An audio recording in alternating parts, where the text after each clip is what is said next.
Good evening, humans. TyrannosaurusMoth here, and tonight we're taking a look at the WWE Elite Collection Survivor Series 2024 Bushwhacker Butch and Bushwhacker Luke figures from Mattel. Let's do this. Aesthetically speaking, these figures look really good. And to boot, they're pretty much the exact same figure, just different tattoo tampos and different head sculpts. I mean, the Bushwhackers, they did look very similar, certainly in like body type, and obviously their gear was exactly the same, so it makes sense. And speaking of which, I do think that this formula it's definitely not a one-to-one for the Bushwhackers. They were definitely like a little bit more like thicker muscle. These definitely slightly too lean, I would think, but still definitely works. And the colors are great. Like, I think they absolutely nailed the kind of light gray of the tank tops and the, kind of city camo of the pants. Not only that, but we do get some really nice paint on the belt buckle and the belt itself, just very nicely and cleanly done. We get the boots, which we actually get the eyelets painted, which is rare for, elites. So very good to see that. Then, of course, again, those tampos on the arms, and then the head sculpts. And this is Luke, and I think his head sculpt is probably the weirder of the two, especially because of this, his mouth being open on this side. And I thought there was an issue with the paint at first, but no, it's supposed to look like that.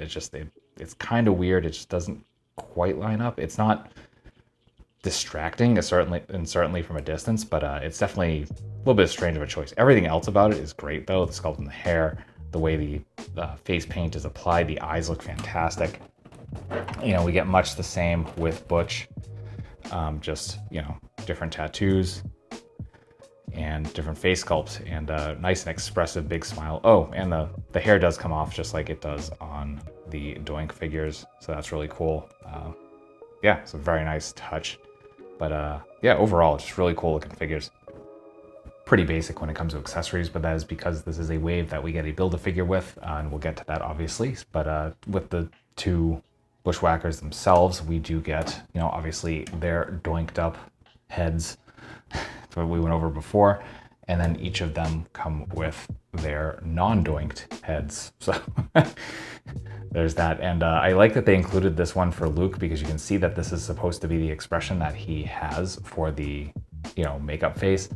But, obviously it works a little bit better here. You can kind of see what's going on, whereas opposed to that, just the black void of his mouth looks a little bit strange. But overall, really good sculpts and paint going on there. And then they both get a pair of fists and a pair of requisite C-grips. Then for Build-A-Figure pieces, Luke comes with Adam Pearce's head, done very nicely. And then Butch comes with Adam Pearce's arms with C-grips, and then a pair of pointing hands.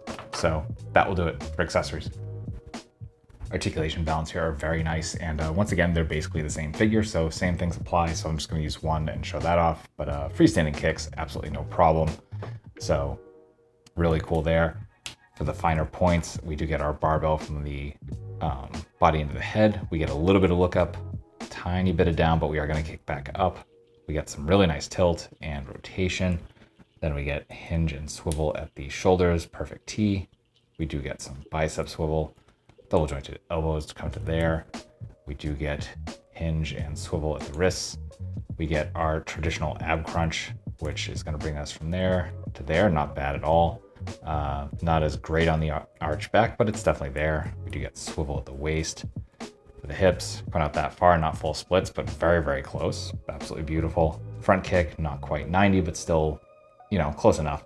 We do get thigh swivel. Double jointed knees bring us to there. We get boot cut here at the top of the boot appropriately, some awesome point, some inhuman forward, and then some nice rocker both in and out. So that will do it for articulation. Getting into size comparisons, here they are with some other WWE figures, with some other wrestling lines, with some domestics, with some imports, with some monsters. Finally, with articulated icons Oni and yours truly in human form as a Valverse Action Force figure. So my final thoughts on the WWE Elite Collection Survivor Series 2024 Bushwhackers figures from Mattel is that these are awesome. They are sold separately. There are two separate figures in the wave. They're half the wave, actually. But I've wanted Bushwhacker figures for my collection anyway, and the fact that they announced these from this particular Survivor Series match in 1993, icing on the cake. Instant pre-order for me. So yeah, I highly recommend them. Certainly if you're a fan of the Bushwhackers, of Doink, of just the most ridiculous parts of wrestling, which personally I think are the best part. So yeah, these are available from a few different online resources. Not sure, they might be showing up on pegs at some point, so I wish you luck in the wild if that is the case. If not, I'll have links in a link or two in the description below at the very least. So that being said, I hope you found this review informative and somewhat entertaining, pardon me, and if that's the case, hope to see you back, because if this is your sort of thing, then I've got more for you. So really, at the end of the day, I just hope that you're well, hope that all of your toy dreams come true, and most importantly, I hope that you and yours stay weird, simians.